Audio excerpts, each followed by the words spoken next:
Yo guys, it's CFB here. Welcome back to a brand new video. Welcome back to the channel. Today, I'm giving you guys a different type of upload. Yes, we're going to be talking about today 4 huge signings Chelsea should be making with what's left of the summer window to challenge for the Premier League title this season. When I'm on about challenge, I'm not on about like being in and amongst it all for like maybe 2 or 3 months and then, drop off, still make top 4. I'm not on about that. I'm on about challenge for majority of the season. You know what I'm trying to say? Push on, see massive improvements in this team. You know what I'm trying to say? I'm on about that type of challenge. So these are the 4 big signings we should be making in the summer window. So before we do get into the video, please like, subscribe, hit the bell notification so you're notified every time I load a video. Also, first link in the description is my streaming channel, my second channel. Go and check those out. It'd be very much appreciated. Without further ado, let's jump straight into the video because I've been drawing up these interests now for the last couple of weeks. I've had this video in the pipeline for the past week or 2. You know what I'm trying to say?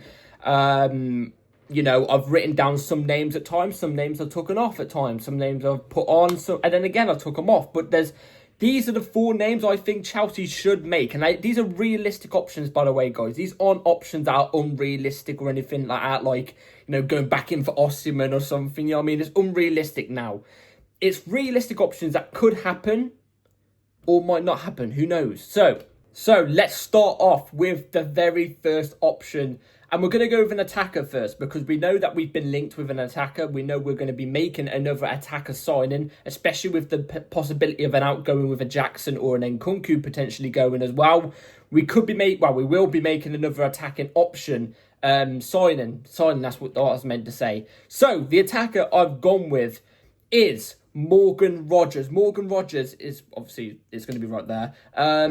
He is the attacking option I've gone with for us to sign this summer because look, it's a very, very realistic option. It is a very realistic option, and we're starting to hear some of the whispers that were going on, throughout the Club World Cup getting hotter now. We've started seeing more sources pick up on it and talking about it more often, especially with the news that came out today saying that if Jackson, potentially moves to Aston Villa, Chelsea will go and put in a bid for Morgan Rogers. Apparently, that's what's been going around from very reliable Chelsea sources, Matt Law, stuff like that. So it's a very big possibility that this could happen. And you know what? Morgan Rogers is a player, I'm not going to lie, I wasn't a big fan of before. I wasn't. But then this season, he's come around and he has shown that he's a top player. You know what I'm trying to say? He suits the kind of the structure we're going with. He suits that young player type of hybrid type of player. He also suits that type of versatility type attacker we like going for. You've seen it. Look at across our front line. Neto, mainly a right winger, but can do left. Esteval, mainly a right winger, but can do 10. I think he could do it off the left as well. I'm not too sure. Palmer, mainly a 10, could do left or right. We've got there is Nkunku at the moment, but it looks like he's going to go. You can, bounce around anywhere. Gittins is literally just a left winger. Morgan Rogers coming in makes total sense because we know we was after a versatile attacker and we didn't get one. He is the definition of one. He's mainly a 10, can play off the right and the left. So there's that about him. He's also ex-City Academy. He was in and amongst, the team with, Palmer and stuff like that in the team. So he's part of that mould, which we've been going with Joe Shields and stuff like that. So there is a very big possibility of Morgan Rogers potentially coming to Chelsea. Now, I would like this deal personally. I would. He's got a lot of qualities I like about him. He likes to pick the ball up deep, dribble past players to create chances. You know what I'm trying to say? He's a good finisher as well. He's proven it not just in the Premier League, but he's also proven it in the Champions League. I remember watching the game between Villa and PSG. I think it was Villa and PSG, if I'm not mistaken. If it's not, then it's a different game I'm thinking of. And he was a star in that game. And that was mainly the game where I looked at him and was there like, you know what? This Morgan Rogers guy's not that bad. You know what I mean? He's not half bad. You know what I mean? So I quite like him. And I think with the rumoured, I say rumoured because I did have an Aston Villa fan come onto my channel before, and when I was mentioned Morgan Rogers last and say, there is no PSR thing, I'm just saying what I've read from quite reliable sources. They're saying that Aston Villa do have some sort of, PSR or FFP problem. If it's true, like I said, if it's true, and they do, they need to sell their best player. But they need to sell some players, you know what I'm trying to say? And I feel like if we went in for Rodgers, I don't think it's going to be the rumoured price that is what Villa want, which is about 70 million. I don't think that he will go for that much. I think that's just totally unrealistic. I think around 50 million would be fair. I think around 50 million, 55 million would be fair for both clubs. And I think Aston Villa would kind of, gravitate towards that type of price because, like I said, they potentially need the money. So that 50 million would basically be the Madueke money that we've gotten from Arsenal. So, we would be making no loss in that sense. You know what I'm trying to say? So for me, Rodgers would be the attacking option I would love to have at Chelsea personally. Sorry, guys, I'm in editing mode here, as you can clearly tell. What I forgot to mention, one of the also things that I like about Morgan Rodgers is the fact that he can break down a low block. We are missing players in this team that are able to play against a low block because we tend to face a lot of low blocks since the way we play, the quality of team that we have. We face loads of low blocks and we don't have many players that are able to, create chances against a low block or, dribble past a couple of players and score a goal for us against a low block. We only have a select few. Palmer does it at times. Gittins maybe can. You know what I'm trying to say? João Pedro can create something from it. It would be nice to have a Morgan Rodgers because he can go against a low block. He has that skill and ability to dribble past players and beat down a low block, you know what I'm trying to say. So it would be nice to get a few more of those type of players into the team. So, especially how we face loads of low blocks anyway. So I thought I'd just quickly mention it. Anyway, back to the video. So, the next signing I'm going to go with, and we're moving straight into the defence now because I'm going to give you this. I'll tell you this all right now, yeah? The next three signings, they're all defence, yeah? They're all defence orientated. So, let's go with a centre-back because we know we've been exploring the centre-back market and stuff like that. Let's go with the centre-back first. Bastoni is my centre-back I would be choosing for Chelsea Football Club to go and sign this summer. Now, again, like I said, let's keep it in the realms of reality. This isn't off the cards, in my opinion, and I'll tell you the reason why I don't think it's off the cards. But I also don't think we are going to go for him. It's kind of a dream centre-back signing for me because I really, really rate Bastoni. I think he is incredible. I think he's an incredible centre-back, one of the best centre-backs in the Premier League. Not in the Premier League, sorry. In the world, which is even better. Without a doubt, in my opinion. And Bastoni, I'll tell you the reason. Well, obviously, I don't think it's going to happen. We've seen no links with Bastoni, none at all. But I'll tell you the reason why I think it could potentially happen because I think Inter Milan, and I'm not saying this out of hate for Inter Milan at all because I actually really like Inter Milan as a team. I think they're quite a good team. I like the way they play, stuff like that. That strong defensive core. But I think the reason why it could potentially happen is Premier League for one, it's a draw. For two, I mean, we're champions of the world now. You know what I'm trying to say? We're world champions. We have that pull now. You know what I'm trying to say? We do. You must be mad if you think players aren't looking at us going, ooh, I like a bit of that now. You know what I'm trying to say? I would like a bit of that cake. You know what I'm trying to say? It's like when you're at a party and, you haven't ate for a while and stuff like that, and you just see the cake plonked on the table. You know what I'm trying to say? It's like seeing a pot of gold in an Indiana Jones movie. You know what I'm trying to say? So, we are a draw. And also, Inter Milan aren't the same. And I think that Champions League final proved that. And how early they went out in the Club World Cup. You know what I'm trying to say? I think Bastoni could consider his options. I think if we was to actually, pursue with Bastoni, I think he would consider his options and, think maybe Chelsea could be a move. We're a big club. You know what I'm trying to say? It would be mad if he didn't consider it. But, he's such a good defender. Such a good defender. Like, in those Barca games, he was dealing with a lot, and he was dealing with it really, really well. You know what I'm trying to say? We haven't had, in my opinion, a statement defender signing for a long, long time. I can't even remember last time we made a statement defender signing. I can't remember. We've had defenders come in, and they weren't statement signings, but they ended up becoming amazing players. You know what I'm trying to say? Thiago Silva, for example. The Premier League teams were looking at him going, Jesus, they've just signed Thiago Silva, They weren't looking at him like that. They were going, Thiago Silva, good player, probably legend of the game, but past his best. But he ends up becoming that top centre-back. You know what I'm trying to say? Bastoni is a statement signing where the league, if you sign him, the league will look at us and go, whoa. That's a big inclusion in the defence, which I do think we need in a sense, because look, I rate our defence. I think our defence has got better over the coming months, you know what I'm trying to say? But I want more stability there personally. I want more stability, more proven players in that defensive line. And I think Bastoni adds that. He's 26, going on to 27. He's entering the pomp of his career, which might bump his price up even more, who knows? But he's entering the pomp of his career. He's a leader as well. You know, experience at the highest level, both for both Serie A and Champions League.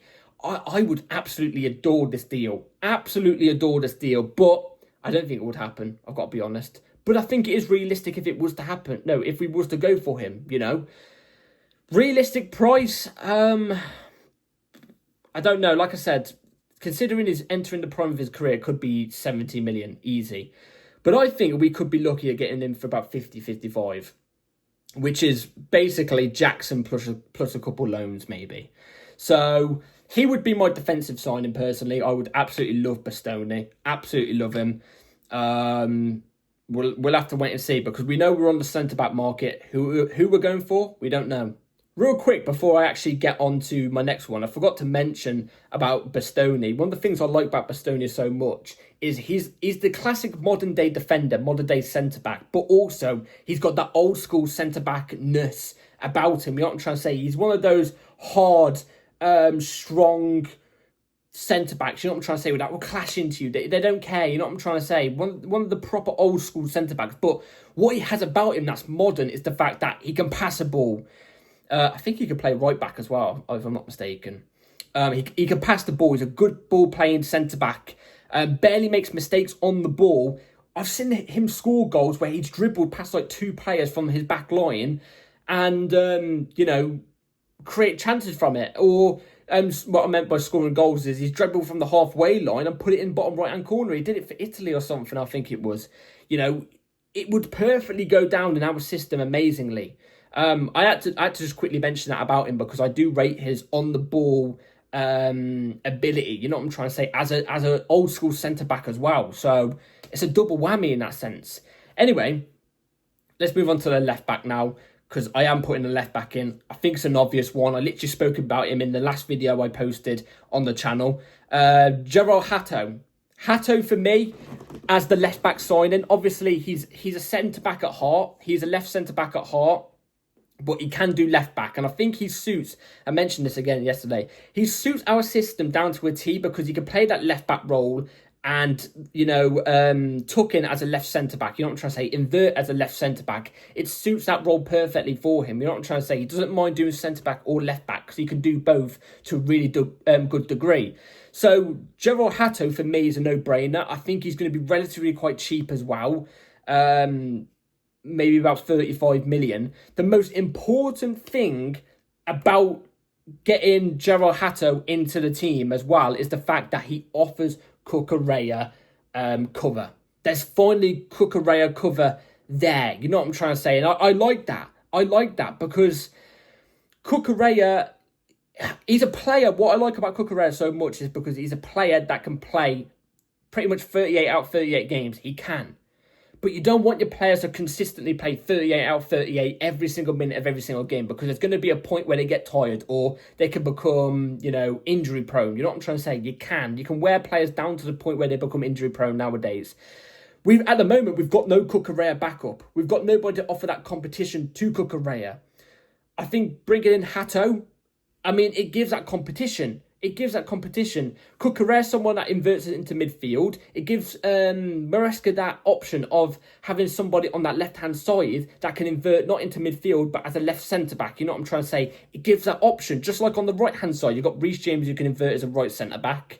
In my opinion, better inverting as a right centre-back than into midfield, but he can do midfield if you really want him to. And you've got Gusto who can only invert into midfield. So it gives that left-hand side option and options in general, instead of Cucurella playing all the time. I think this is a no-brainer signing. Also, what I like about it is, I know I'm somebody that screams for experience. So far, Bastoni, at the moment, out of the 3 players I've named, is the only experienced one there.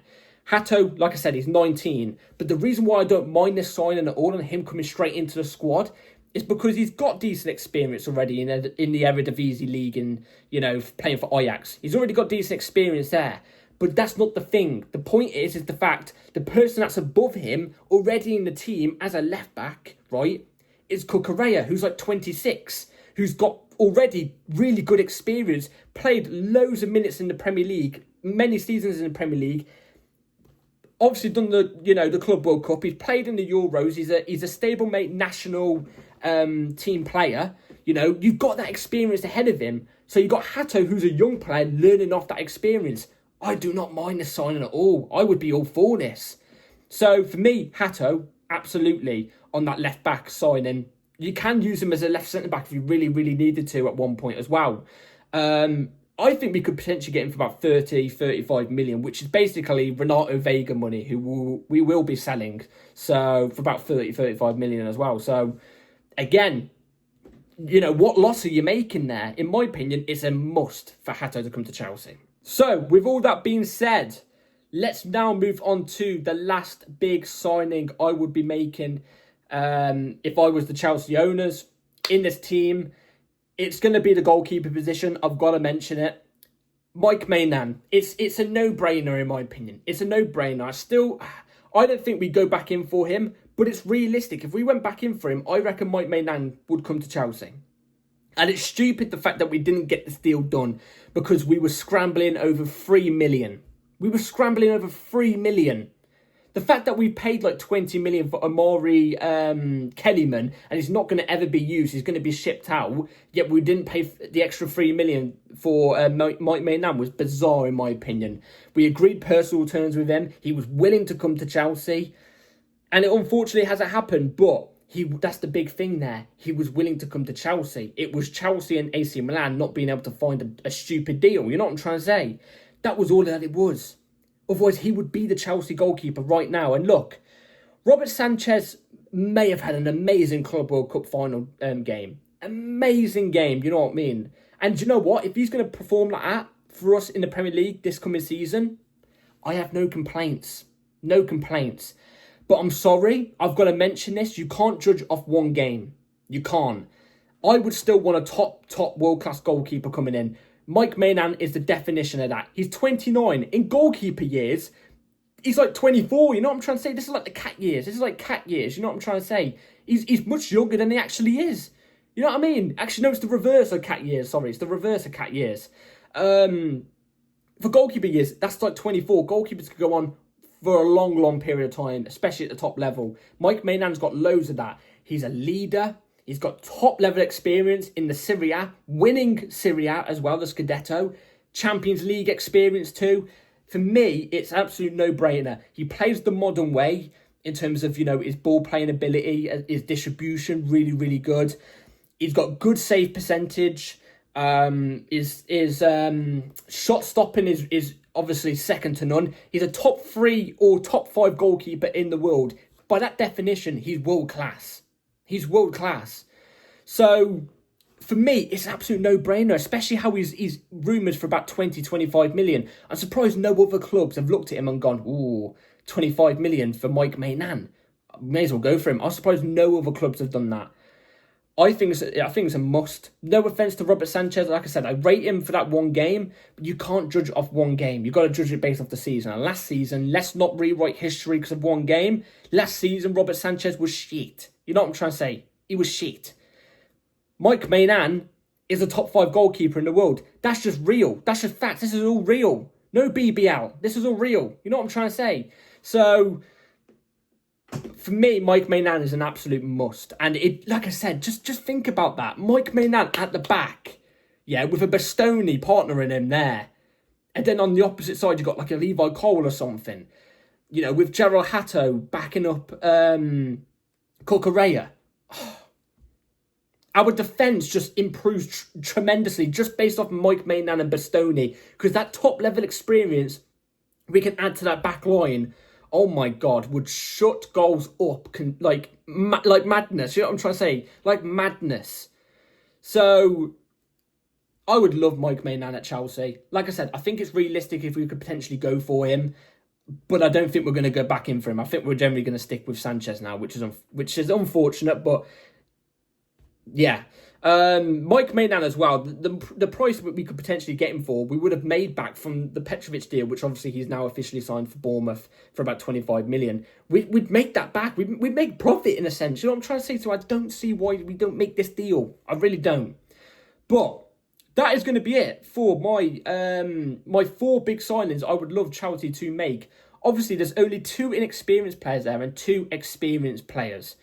So, look, I would love this. I would love this. I think 2 of them there is really realistic, and that's Morgan Rogers and Hato. Bastoni, I think, is the most unrealistic one, I'll be honest. But Mike Maignan, it could happen. Who knows? So, we were nearly there before. Anyway, that is going to be it for my video today. Let me know in the comments down below what your 4 big signings would be. You don't have to do it in the same positions as me. You don't have to do the exact same players as me. Let me know in the comments down below what yours would be. I'd be very intrigued to know. Please like, subscribe, everybody. Take care. And I'll see you on the next video, which could happen at any time. So, bell notification on so you're ready for the next upload. And I'll see you then. Take care. Peace.